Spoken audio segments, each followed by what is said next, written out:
Lapit na tayo magpasyam sa pagkamatay ni Kausa. Pagkatapos nung dadalhin na natin siya sa columbarium. Ano bang sabi ni Kalian?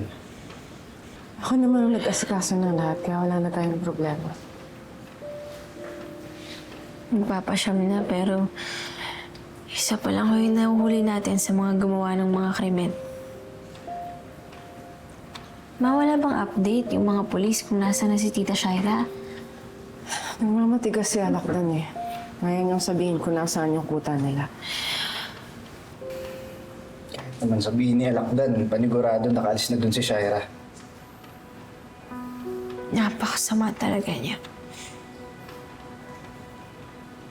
Dapat pagbayaran niya to eh. Dapat pagdusahan niya to.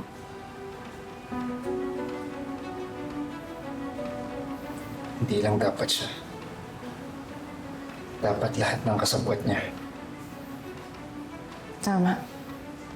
Kasi hindi naman nag-iisa si Shaira. Bukod kay Alak na meron pang mga kailangan na parusahan sa ginawa nila. Ay, hindi ko lang maintindihan. Parang nalalaman kung nasan yung bagong bahay nila, Jordan.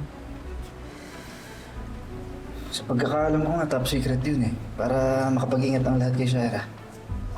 So, sino nagsabi sa kanya? How did they know kung saan sila aatake?